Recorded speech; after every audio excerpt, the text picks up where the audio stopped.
Well, good morning, and it's Friday. Here we go, here we go, here we go. The end of another week. Fortuitous week, one way or another. Had some exciting times, one way and another. it was uh, it was Poppy Day yesterday, and oh dear, it always comes on just as I'm ready to go and talk to you. We had Poppy Day yesterday, and we will have services of remembrance in the churches in the country on Sunday, and then a full service at the War Memorial at I think it's 3 o'clock uh, on Sunday afternoon, unless we forget. Unless we forget. It was interesting. Yesterday there was quite a large crowd at the War Memorial. And of course, the War Memorial, before even wreaths were laid yesterday from various organizations, um, the wreaths from bonfire night, from the bonfire societies, were very prominent. And it shows just how much the fallen, those who fought for us in those two wars and other wars, are honored here. There is always one or two people who put their chins up in the air and walk through in defiance. They want to not get involved, don't get involved. But I mean, it just shows to me total insecurity when people march through as if to say, "Here I am, and I'm not paying any attention to you lot." Oh dear, dear, dear, dear. We don't need insecure people in our society at the moment. We've got enough problems with bloody government and governance. Right, okay. Now, before we get on to the news headlines, the Daily Mail today in the sports pages is full of the fact that Steven Gerrard, the Liverpool and England star, who has been managing Rangers in Scotland for the last 3 or 4 years, is to move to Aston Villa. Now, Aston Villa is playing Brighton in 2 weeks' time. And Brighton are really on the up. They're going places, and Villa haven't won in the last 5 matches. So it's going to be an interesting lead-in for Gerrard. But the reason that I'm quite interested is that Aston Villa is partly came into existence because of some of my forebears. The Moore family, who were famous for creating, well, not actually creating, but developing HP sauce. It was created by not a Moore, but a member of the Moore family. It was a vinegar seller. He used in the Industrial Revolution. There was no way to get to shops and so on. So the vendors came to the door, the milkman, the coalman, and the vinegar seller, and they were vinegar sellers. And his wife said, "Listen, dear, I've just made a nice little sauce with these new herbs and spices that we're getting in from overseas. Give it a try." And he did, and she did, and she said, "Flog it off the back of the wagon," which he did, and it became HP sauce. Well, that's the strand of the family. What they did was they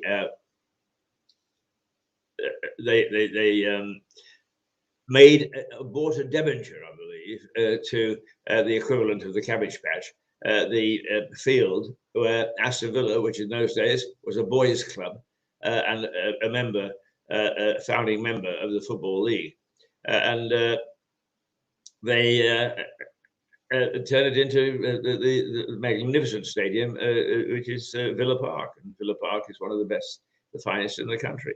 The team has struggled recently. It's been down to the second division, and whatever we call it now. But it got back up 3 years ago, and it's now managed to stay there. And so Gerrard's job is to keep it there. And as everybody gets excited about, let's win some medals in Europe. I don't know why. I can't follow those European games. They don't mean anything to me. I'm much more interested in the domestic football. And that does intrigue me. I like to see that. But half these names are names that go back to in the 1950s. They were magic. The Hungarian team with Puskás and well, I can't name them anymore. My memory is gone. but they were magic names. Moscow Dynamo springs to mind. Now I don't know who these teams are. I don't really care. I do care because everybody, I think, follows football one way or another. What happens in the Premier League, or for that matter, I like to keep an eye on what happens in the local league because Lewis has always had a very fine tradition of football here. Although the Dripping Pan was once a cricket pitch and hosted one of the very first class cricket matches ever in this country when I think it was Lord Gage challenged another member of the aristocracy to a cricket match, and that's where it was played. So we are quite sporting chaps, quite sporting people down here, and we've got good traditions all the way around. But anyway, it'll be interesting to see the clash between Brighton and Aston Villa, and that's what the back page of the Mail is all about this morning, and it just touches me. Strangely enough, you know, people say, "Oh, well, everybody's got a story like that, haven't they, Keith?" Well, my mother, God bless her soul, did a lot of research, and indeed, there's a truth to the story that I've just told. But the other thing is that I went to something called Soccerex in Dubai a few years ago. Soccerex is sort of a trade fair for people in the football game. And I met Doug Ellis there, who he's sadly passed on now, but Deadly Doug, who was owner of Aston Villa for a good long time and rescued it several times. He was a pretty tough cookie, but we sat and had a very, very civilized chat. Very nice man he was. In fact, the reason that I actually stopped and spoke to him was that he was a friend of my sister's. And we had a lovely chat, and I outlined this to him, and he said, yes, he said, I'm vaguely aware of this. Come and see me. And I went off to Kosovo or somewhere and never did actually go to see him before he died, God bless his soul. So there you are. That's a little bit of my football history, even though I'm basically a rugby man. And I've just been having a nice little cross chats on social media with our former ambassador, Rory O'Connell, to Kosovo, because Kosovo have now got established rugby players. The only people playing rugby when I was there were the expats, and I was just a bit old for that. But now they've established a league and an association and so on. And it is a Canadian who has helped do it. And I spoke to Rory because his uncle Des was one of the little group with me that formed a rugby club called the Scribes in 1966. I thought it was 67. I've always said 67, but it wasn't. It's 66. And we thought a couple of seasons running around, we sloppy old journalists who've been drinking ourselves to death, covering all the nasty things we have to. It's good to keep us fit. And here it is now, not only well established a rugby club, but it's got its own premises and it runs ladies' teams and so on. It's very good. So there we are. That's why I'm interested in the, and it leads, one thing leads on to another. In the back pages this morning, but let's go to the front pages. It's a mixed bag this morning. Newspaper headlines: 999 calls crisis, and MPs rent expenses loophole. The Metro, the London paper, has said that there is a crisis call for 999, that they are not, they're being overwhelmed. And I'm not a bit surprised. It's right from the very off. I am so virtuous. I get it right every time. I criticised quite openly what was happening in the NHS as far as doctors' surgeries are concerned. It wasn't just the NHS, of course, it was the British Medical Association or whoever represents doctors now. And I said that this is a key to disaster.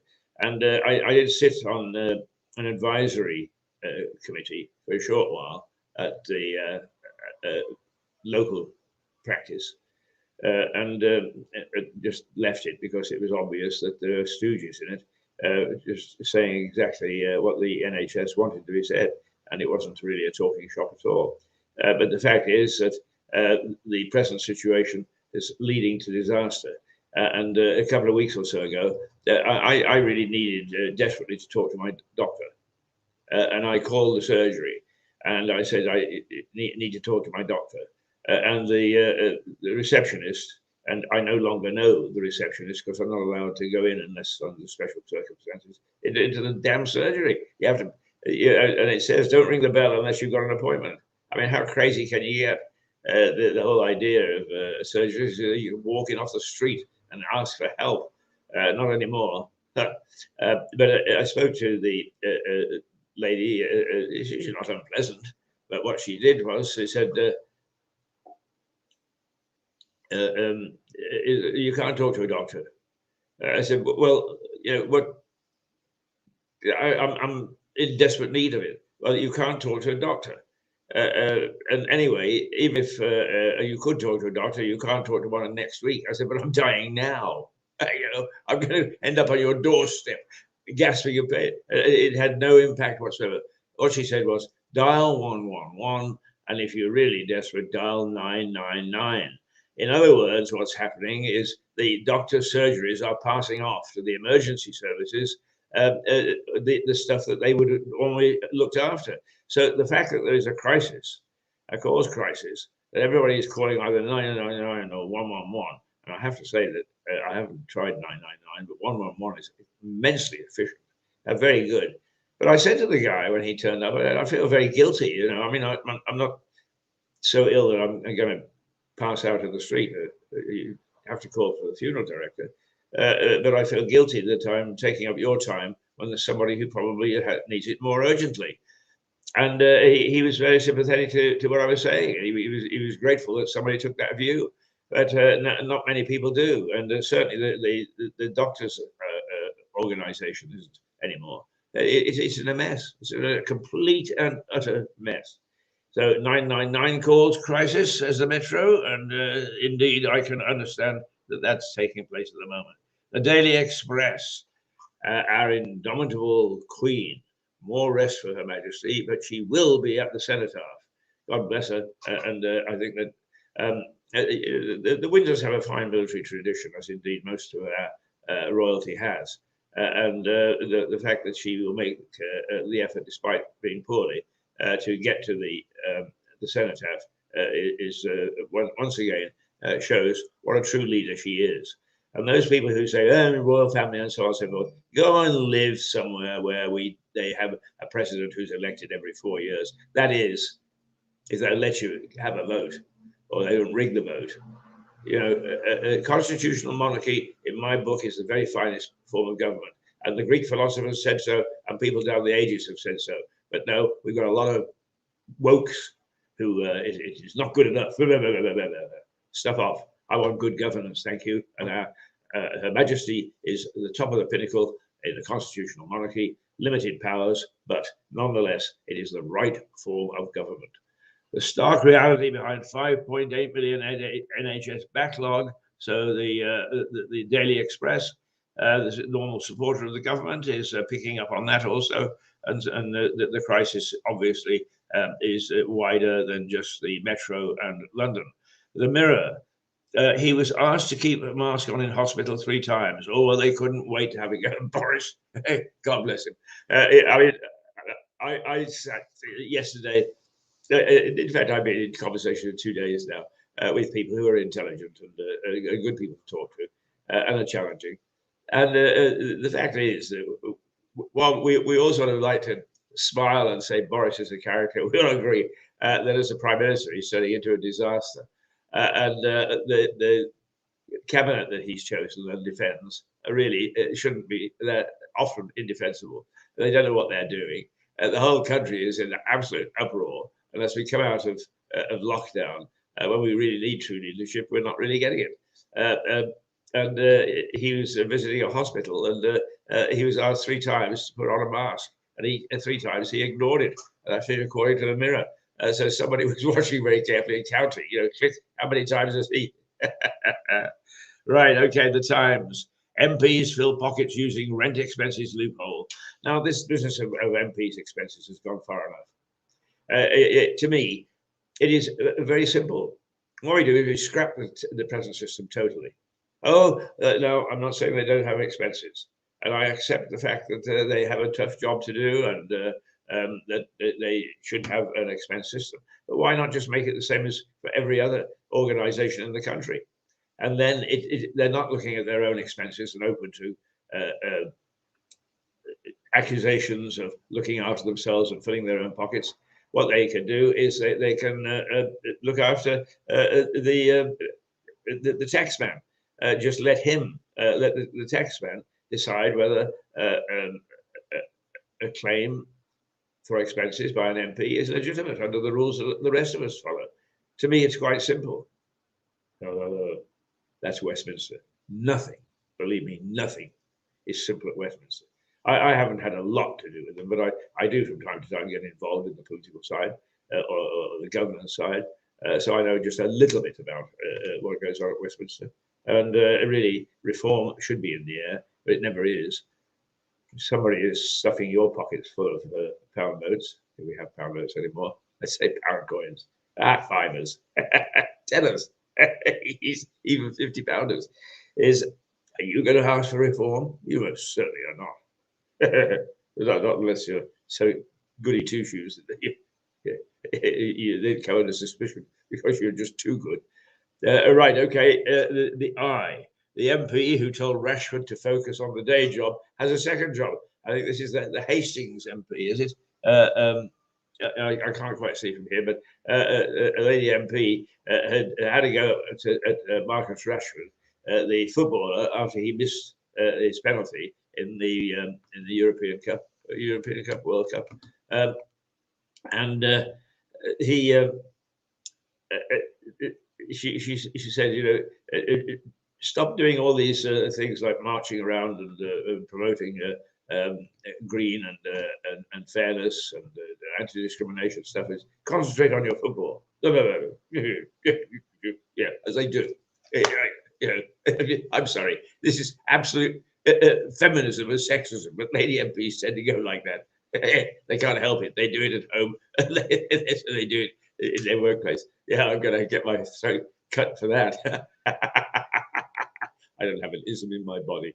But she told Rashford to look after his football and get off the pot with the rest of the things that he's doing. And now it turns out that she has got a second job. Listen, lady, what you do is you look after being an MP, if that's what you're elected for, and forget a second job. Right. We're all good stuff. It's good stuff. It's a good Friday, actually. There's something in the air that is making me slightly lightheaded. Perhaps because we've had a relatively good week at Mirador. The Daily Mail. Charles' top aide quits over cash for honours. Yeah, actually, he has had a very, very loyal aide who's looked after him, Michael Fawcett, who has always been in the background, but has always looked after Charles and the royal family in a very quiet and very, very competent way. And a silly man allowed himself to have a bum from a Saudi prince who wanted A, British citizenship, and B, he wanted an honour. He wanted to be an MBE, an OBE, or a Sir, or a Dame, or whatever. No, I suppose if he's a prince, I suppose he wanted to be a Dame. Keep those in pantomimes. But he's really been caught for handing out favours and been paying for them. And he's done the honourable thing, and he's quit. And apparently there's great trauma all the way around because he was a very, very trusted servant. Anyway, that's the Mail's headline. The Sun, she will remember them. The Queen going back to the cenotaph. And the Sun, perhaps not the most flattering picture of the Queen on the front page, but nonetheless, at least supporting the fact that she is going to the cenotaph after having had a bout of mild ill health. At least we're told it's mild, and I hope that it is. The Guardian, COP climate targets are too weak to avoid disaster. Paris deal architects. Basically, the conclusions that have been decided upon at the COP climate conference in Glasgow or last week are now said to be not really fit for purpose. That it's not going to do much. And this comes on the edge of, I didn't mention it yesterday and I should have, is that experts are saying over the next 50 years or so that the Earth is going to heat up by a good 2 degrees. Doesn't sound much, does it? 2. What it means is that we'll all be buying camels to go over unfertile ground and probably living in tents. There is a great concern. There is a great public concern. And the fact that our leaders don't seem to be able to get together on anything is even greater concern. Perhaps root and branch reform is actually should be looked at. It should be. Not if you're getting a nice bung, you know. The Financial Times. Xi cements grip on China after the vote puts him on par with Mao. Right, well, whatever sort of election they have in China, a foregone conclusion, but Xi has consolidated his power in China as president, and he's in charge. This huge country is more or less at the whim of one man. Is that healthy? I don't know. Perhaps he'll turn out. I mean, I have to say that after our own constitutional monarchy and that form of democracy, my next choice would be a benign dictatorship. And perhaps Xi will turn out to be benign, in which case the country will be well governed and well ruled. Perhaps he won't. And that's the problem with benign dictatorships, is they quite often cease to be benign. Or the succession is that you get a benign dictator and whoever comes afterwards isn't as benign as the man who held the job until he left office. So Xi is in charge. And also there was a side story I see where the United States is warning the EU and says that, Putin has amassed his forces on the border with Ukraine. Now, I know a little bit about that part of Ukraine. I worked for a few months in Lugansk, which is about 10 miles from the Russian border, and I've worked in Russia as well. The whole idea that these forces can just pop over the border and take control has already happened to some extent. And the fact of the matter is that the people in the eastern Ukraine feel far more Russian than they do European.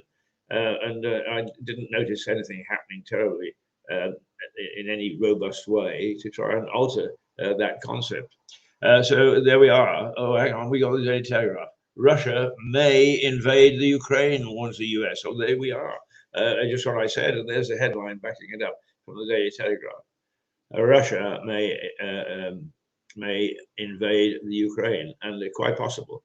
Lugansk is actually, I wouldn't want to live there for the rest of my life. I did enjoy the markets on a Saturday morning. You still got things like pigs' heads on sale, and pigs' feet, and rabbits just shot. And in the market, they were selling kittens because the farmers needed to find as much, many ways as they could to eke out a living. But an area with most wonderful fruit. The trouble is that it rotted on the trees because they had no container industry. They had no way of shipping it elsewhere. What they didn't eat themselves, it just fell to the ground. It's a great pity. And once again, as Ukraine came into the EU, did the EU decide to do anything about that far distant post? No, they did not. They concentrated on Kiev and those people who kept on saying how wonderful they were, as opposed to the Russian-leaning population in the east who didn't say how wonderful the EU were and actually had strong leanings towards Russia.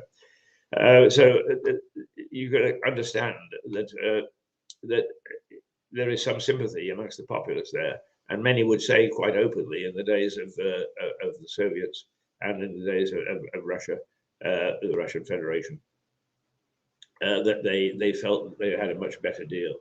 And we really didn't do much about it because that part of the world has the big steel plants and the big coal mines, and they were privatized under EU rules. Okay, I'm a fan of privatization, but these plants were employee lists were 30,000. And when they privatized, it was cut down to 10,000, and nobody really gave a figure about the 20,000 that were out of work. So one can say, how on earth did they expect to have sympathy for EU open market policies? Not enough thinking went in. Too much political aspiration of let's expand this great empire without really thinking about who you're expanding it with. Oh, having a wonderful morning this morning. Really a very nice morning. Right, have we got any more papers left? Oh, yes, we have. My lovely Daily Star. Klopp boots Bozo in the Ballon d'Or, it says. What that's all about. It reports that Liverpool manager Jurgen Klopp has hit out at Boris Johnson, saying a decent prime minister needs more than weird hair. Klopp boots Boris in the Ballon d'Or is the paper's headline. Yes, Klopp boots Bozo in the Ballon d'Or. It's a wonderful story. Is the manager of a football team doesn't like the prime minister's haircut. Yeah, you've got to say that. That's worth a headline. It is for the Star anyway. It's such a jolly paper. I mean, it really is. I mean, I don't read the inside because it's probably calling us a revolution and so on. But because I'm able to look in the morning and give you a little report on what it's all about, I don't even cast a sneaky glance when I go in to get my paper in the morning.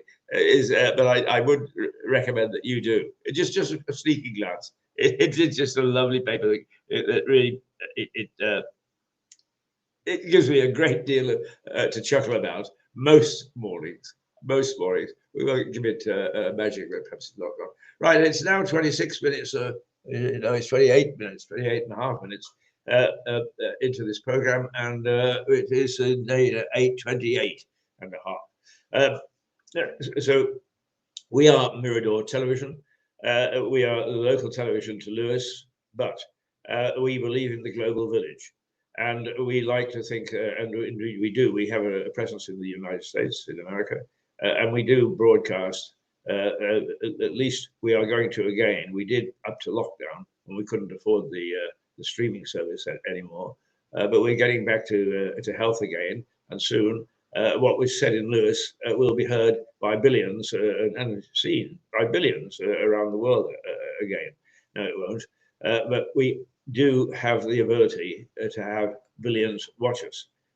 What it did mean is we got thousands, which are turning into tens of thousands, and that's not bad for a small town like Lewis. And one of the research things shows that a lot of the things that we talk about in Lewis and that we do in Lewis, particularly on the leisure field, but sometimes politically, is of interest to those people with similar leanings in other parts of the world. So in other words, let's say you do a gardening show on how to pot plants in Lewis with Alex Hoare. And there's somebody in New Zealand who is looking for potting plants and ideas will watch the program out of Lewis. And I think that it is a marvelous, marvelous facility to have. And I hope that we'll be back there, if not before Christmas, certainly in the new year. And now that Mirador is getting back on its feet. And also, I mean, what a wonderful feeling it must be if you've got a talent in Lewis and you appear on Mirador and demonstrate it, that somebody somewhere from billions of people around the world are going to find what you say and do of interest. I think that's a wonderful thing. And I hope that we can continue to do that. Some of you may say, I don't care. Yeah, well, you know, there are people who think that as long as they actually don't wander out through their backyard, the rest of the world and its problems will go away. Good old ostrich. Lovely morning. I'm having a lovely, lovely time. So let us talk about the weather. As long as we're together, never mind the weather. And the weather today is going to be, I'm sorry, but the return of rain. We're going to get, it's only going to be sprinkly stuff. It's not going to be hard hitting down pouring. It's only going to be 14 degrees, but the wind is picking up a little bit too. As opposed to a gentle breeze, it's now being a challenging, stiff breeze. And of course, that makes all the difference both when rain comes down and for that matter, how cold we are. I can remember my late wife, Valerie, who was actually born on the Canadian prairies. And she could remember when the temperature was only about -8 or -9. But the chill factor, in other words, with the wind whipping into it and so on, the chill factor sometimes could hit as much as -30. So that's what the wind can do. And don't ignore when we get a gentle breeze, a stiff breeze, or a breezy breeze, it has an effect on how warm we're going to feel. So it's a bit challenging today. Wrap up. That's good. Okay, what time is it? It's 8:32, and it's what's the date today? Well, let's see. The 5th was last Friday, wasn't it? So today must be the 11th. No, yesterday was the 11th. Today is the 12th, and then on the 14th we will have the celebration again of Poppy Day, of Lest We Forget. And I was actually last night putting together just a little vignette for us to show later in the day and over the weekend on Mirador. I'm always very pleased that Father David at St. Michael's asks me each year to read the We Shall Grow Not Old and read out the names of the dead listed in St. Michael's. I find it very moving, very touching, and it gives me a great sense of pride, but also a sense of loss, and also a sense of occasion. So those people who don't like it, stuff off, don't care. For me, it is special, and to be able to do that. I think they shall not grow old as we grow old. That's how it starts, I think. Yes. And it was read movingly yesterday at the War Memorial. There's a good crowd. There was the presence of people in the Legion and old soldiers, if you like. As they say, old soldiers never die. They simply. I'm just looking because I did have a poppy somewhere, and I thought I could see a bit of it because it disappeared. Anyway, I'm rambling a bit. That's the weather. That's remembrance, and we've got another half hour to go. So one of the things that, well, let me just first of all tell you that next week, I mean, this past week, some of you may have caught the program with Stuart Dolby and myself. Going back and forth, two old codgers, two old curmudgeons, having a go and having a great deal of fun. And it comes across really like, as he says, we're like Stan Laurel and Oliver Hardy, the film stars of yesteryear. One was the top banana who always said something serious, and the other was the one that poked fun at him and took the pee out of him. And we come across like that. And in fact, what we're doing is the co-host on this program next week will be a team of people who are not necessarily practiced broadcasters. We have Andrew Sloan, the man who owns Grizzly Barbers. And if you haven't been to Grizzly Barbers, oh, you should go to Grizzly's. It's a load of fun. It really is. I mean, if you don't come out with it, well, you come out losing some hair, but you'll come out with a chuckle as well. And if you're really, really nice and he likes you, at about midday, you might just get a shot of Jack Daniels in a coffee that's offered to you. Ooh, this happened to me. So Andrew will be joining me one morning. An old school friend from out of Lewis, because I think it's important that we don't start to look at our own backsides here. It is Robert McDonald, who actually got a gong for introducing good training practices into his companies. He will join us one morning. Um, the Our wine master, if you like, our wine master, Fergus Woods, delightful young man, a great entrepreneur, and has developed his own wine business and so on. He's going to be another who's joined us. Nick, who looks after when Tony and I get into trouble with our technical things, is suddenly Nick. He seems to have a sixth sense. He comes roaring through the door and helps us fix things. He's a great chap. Lewis, born and bred. But that will be the team who will be giving us their opinions on the news, and that's fair enough. I'm the journalist, and they will represent really the ordinary man, if you like, and see where some of the things I say may be put up to question. And also what the public are thinking, as opposed to what we're sometimes thinking. Those of us who think that we know what's going on. I missed somebody out there. Oh well, Stuart will be back because is Laurel and Hardy have got to appear. So that's 5 people who will be joining me. And then, if you think yes, the ladies are missing there, we're going to replicate this in the next couple of weeks or so. Once we settle this one in, we're going to replicate this at 5 o'clock in the afternoon, and that's when the ladies will take over, because we recognise that the housewives have a lot of things to do first thing in the morning, and coming on the air and talking to the rest of us and having a little argument with us isn't exactly their cup of tea. But later in the afternoon, when the day has gone by and they've managed to take a look, is a good time. So yes, they will be represented. As I said, there's no isms in this company. We don't care. Everybody can be represented. We just don't stamp our little feet and start to make a big fuss of it. That's all. Ooh, right, you are. Right, you are. You are. You are. You are. Right. I think it's time for me to just have a little bit, just a little bit of shut your mouth, Keith.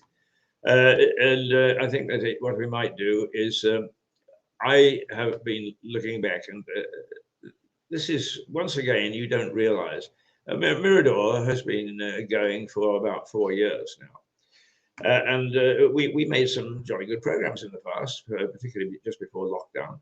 And they are sitting in our archives. And because of lockdown, when everybody was getting all excited about whole sort of things and not necessarily watching our sort of television, there were some that went onto the shelf. They were either only seen once or never seen. So I'm digging them out bit by bit. We are going to actually feature some of them on our daily routine.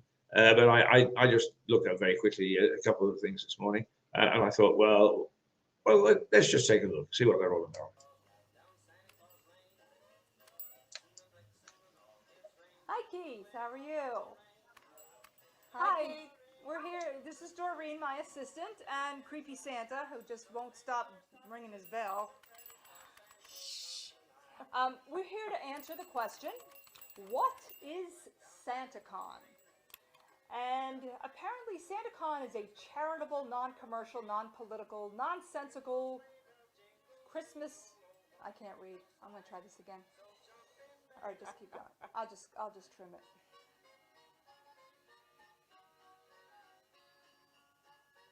Hi, Keith. I'm here with Hi, my. Keith. Hi. I'm Mike here is with my muted, so assistant, I got to Doreen, do it. Okay. and Santa This Claus. is Santa Claus, Melissa I like to Conte, our call New him. York And producer, we and are she is here to about to tell answer us the something about question, SantaCon, what which is the way is that New Yorkers. SantaCon?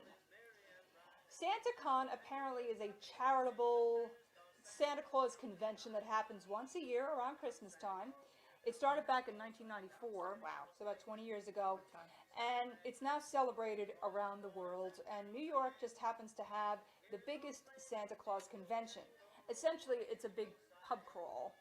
People dress up as Santa Claus and elves and reindeer. And they start at 10 o'clock at night, and they go from one pub to another to another. They end at 7 o'clock, and by that time, they're pretty crazy. It's the kind of thing where a lot of people in the city just can't stand it. But a lot of people have a good time. So, and actually, it's charitable. You pay $10 cover charge to get into the bar, and that money goes to charity. So anyway, there are some rules that you have to follow when you are going to SantaCon. And there is a Santa's code. And Santa's code is right here. And Doreen, there's some questionable language. So all right, I'm the older one in this You're group, the older. okay. Okay. All right, So- the 5. Can I say that? Yeah, the 5 F's of SantaCon. SantaCon? Can I? All right. Yeah, just don't say the whole word. Okay. Okay, just say bleep instead. Okay. All right. This Rule is a number clean 1. show. Yeah. Rule number 1: don't bleep with kids. Okay. Number 2: Right. don't bleep with the cops. Oh yeah, you can get in a lot of trouble. 3: don't bleep with the bar staff. Right. 4: don't bleep with New York City. That's right. Yeah. And 5: don't bleep with Santa Claus's charity. That's right. Their mission, right? Yep, that's right. They're here to help kids essentially, Yes. and they have a good time at the same time. So anyway, we're heading down to New York City to experience SantaCon. Okay. But I don't think we're not going to drink from 10 o'clock to 7. We'll never get home. No. We'll never Maybe take any we'll. pictures. Yeah, we should bring. I think we should bring Santa, creepy Santa, because creepy Santa looks very drunk. Yes, No? he does already. I don't want to look like that. Do you, Melissa? Oh gosh, it looks terrible. Look at this. Oh my gosh. He can't even ring his bell. What? So, We love Santa. all right. So SantaCon is literally a great event, a year-to-year thing, where we put our skills of drinking for a good cause. No, we can literally. No, so tell us more about the cause. What is the cause? The cause is we literally drink, or we literally gather or donate money toward the SantaCon event. Actually starts at 10 o'clock in the morning, downtown New York City. People donate money, toys, anything toward literally supporting kids who are less fortunate than we are. It's a time to celebrate friends, family, and Christmas, and we come together, have a good time in New York City, and that's what it's all about. Best city in the world. Best city in the world. A lot of bar hopping, a lot of drinking, and a lot of having fun with friends. Now, I thought it was a charity cause. What about that part Also, of it? yeah, it is a charity cause. Obviously, we donate before we... Everyone donates $10 to a charity, and then so they make a good amount of money. You get a badge. You get a badge. You get it to all the bars. You donate. Helps both causes. Yourself. It's a good cause, and everyone has a fun. Hang on a second. What is SantaCon? SantaCon. SantaCon is a time where Best time of the year. we spread Christmas cheer Lots of alcohol. throughout the entire city. We spread alcohol. That's definitely true. Charity. We dress up as Santa. Maybe you know, give her to a couple things. Alcohol. I don't know if I said Yeah, I know. Lots of alcohol. It's the best time of the year. It's a good time. Just fun and cheer to everyone around New York City. Yes. And honestly, people today come was- from all over. Today was the perfect day. It was snowing out. It was the first signs of We Christmas cheer. Christmas carol. We jog around the city. We yell at people to celebrate Christmas. Happy holidays, not just Christmas. All the holidays. Not just Christmas. Happy holidays to everybody out there, no matter what Okay, religion you're back can you give us a big Merry Christmas to everybody in Great Yes. Britain? Merry Christmas!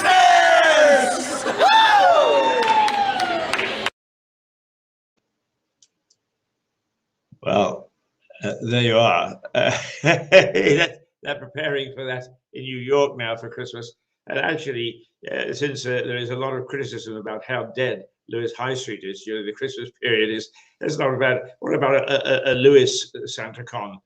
Because we are proud of the fact we've got 16 pubs and one brewery now, but at one time we had 17 breweries and 63 pubs. But 16 isn't bad. We could have our own SantaCon. We could all dress up and pile into each pub on a loop and bung 10 quid over the bar for charity, and then help keep the pubs alive at Christmas by swallowing rather more than we would normally. Incidentally, Melissa Conte is still a part of Mirador. She is an award-winning journalist, and she and I met when I was the London anchor and she was the New York anchor of a business program in the States, which went out daily, coast to coast, something like, I think, about 1,000 stations across the United States and Canada.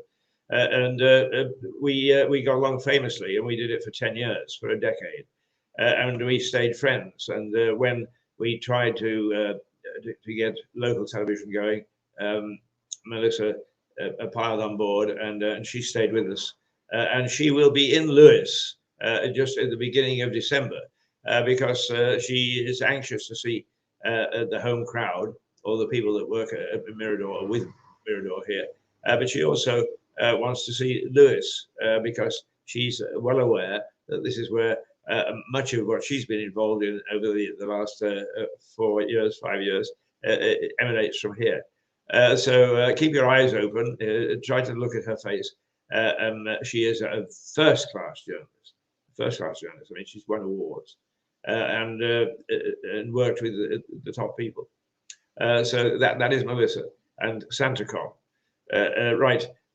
What do we do here? Well, there's late night shopping, and I believe, I'll be careful about the date, but I think I read somewhere it's either going to be December the 2nd or the 3rd, or thereabouts. And actually, I think that I hope that it comes live and comes good this year, because it is rather a jolly occasion.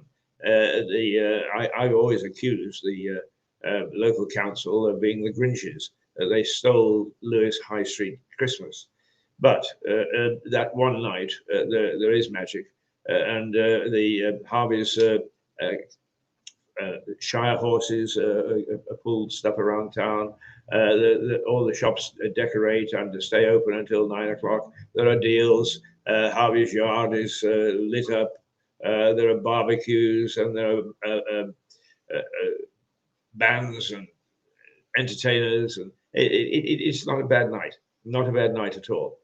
So perhaps that is our SantaCon, but I would love to see a SantaCon just for SantaCon's sake. Why doesn't one of the Rotarians or whatever grasp the nettle and see if, because probably a lot of people say, oh, tut, we don't do that sort of thing here. Old chap, like hell we don't. I think it'd be great, a great evening, great fun. Actually, I have to say, but much against my better judgment, because I'm a sort of quite a conservative sort of chap. Yes, you say, yeah. By the way, it's 8:48, and it's a little chilly outside, and the breeze is getting up, and it's going to rain at some stage today. So watch out. I think it was about 3 years ago or 4 years ago, a lady who just felt that she couldn't get involved in all sorts of things with that are organized, but quietly over the year she bought little bits and pieces, little gifts, and then she said to me, I'm going to dress up as an elf, you're going to dress up as Santa, which eventually she persuaded me I would, and we're going to walk down the street and we're just going to give out gifts for no reason whatsoever. And we did, and it was absolutely astonishing, the reaction. People just loved it. There's no commercialism at all, no commercialism at all, and so I had quite a lot of fun doing that, and I was persuaded against my better judgment. But I think that that's something else that I might actually try to persuade somebody into doing again, because the look on children's faces is, I get to choose a gift, yes, and the parents looking and say, what's the catch? There was no catch. It was just Father Christmas. And the other thing that I did, and I've spoken to Tony, our studio manager, who looks after all these things. I spent a very interesting evening at the vicarage in Firle, the church in Firle, very ancient church, of course. And the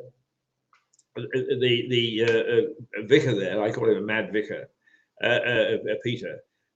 He sat and debated with me, me dressed as Father Christmas, and talking about the commercial aspects of Christmas, how wonderful it was, and he arguing the spiritual Christmas. And because perhaps we're two characters, it came out a most amusing interview. It is somewhere on tape somewhere, but Anyway, that's one of the things that we would like to replicate. And I think that Peter, the vicar up there, Peter Jones, but he's got a double barrel name, so I want to be careful. Anyway, coming up to Christmas. Where are we now? I say, 8:51. Where the time is rapidly being. So I picked out something else to look at this morning. Can't remember what it is. Let's take a look.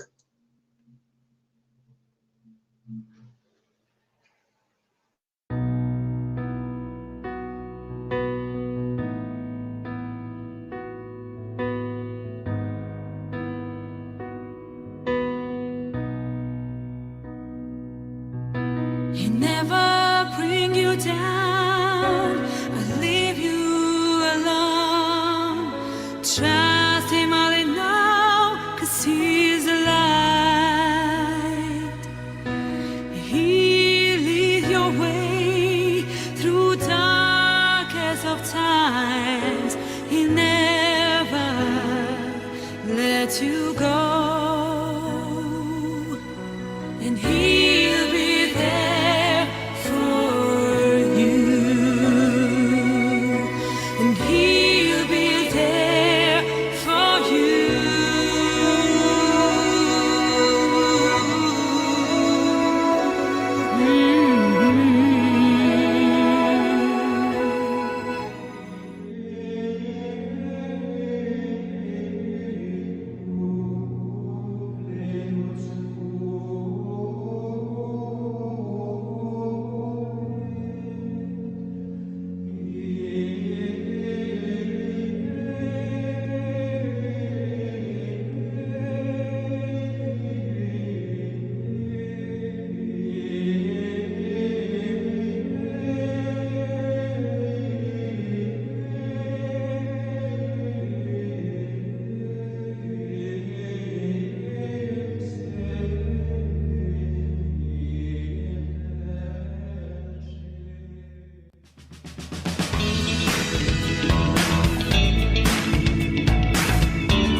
Well, there you are. That is medieval Christmas down to the just after the war, and we did a series with we named the monument in the priory the medieval helmet Sir Genry, and Sir Genry featured in a lot of our programs. We must bring him back. A great character, and it's a lovely statue. And of course, the Battle of Lewes, 1268. 1268? Yes, I think. 1264 or 1268. 1264. It was a turning point in English democracy, the growth of English democracy. But that's what we did years ago in Christmas, and that's how we showed it 2 years ago before lockdown. So the two little Christmas reminiscences as we start the path up to Christmas. A bit early, you'll say. Yeah, it always is, isn't it? If people have got things in the shops for Christmas, then who am I to say nay? We have just celebrated Remembrance Sunday, and now we look forward to Christmas, which in many ways is another Remembrance Day. Although many people only see it as getting as drunk as they possibly can, it is a day in which we recall the birth of Christ. And it has a very, very solid religious meaning, as well as Christmas pud, turkey, and a decent bottle of wine. It's now 8:58. Quick run through the papers with you again. The headlines, the front pages. Here we go. The Metro, 999 calls crisis. The Daily Express, stark reality behind the 5.8 million NHS backlog. The Mirror, 3 times Boris was asked to put a mask on and didn't. The Times, MPs fill pockets using rent expenses loophole. They're at it again. The MP who told Rashford to focus on the day job has a second job. Lady MP, I think from Hastings, but I'll be careful, but certainly in our part of the world, who told Marcus Rashford, concentrate on your football and don't go doing all these things that you're doing about black rights and so on and so forth. It turns out she's got a second job. So once more, well, whatever, nonsense. Daily Mail, Charles top aide quits over cash for honours. 40 years, Michael Fawcett has looked after Prince Charles, and he's now had to quit because he managed to persuade the powers that be to give a knighthood or whatever to a Saudi prince, and he stuffed the cash in his pocket. She will remember them, the Sun. The Queen is going to the Cenotaph on Sunday for the memorial service. The Guardian, COP climate targets are too weak to avoid disaster. They criticise the COP meeting summit, if you like, in Glasgow last week. The Financial Times goes on Xi getting a grip on China, and the Daily Telegraph says Russia may invade Ukraine. The Daily Star, Klopp moves Bozo in the Ballon d'Or, and apparently Jurgen Klopp has said Boris's mop of hair is uncontrollable, just like football teams. Thank you very much for being with me this morning. I hope that next week, when I've got my co-hosts, that we will have a lot of fun, but that we bring you both information and bits and pieces that you wouldn't get anywhere else, and probably don't want one anywhere else. All right. Okay. Toodle pip. Toodle.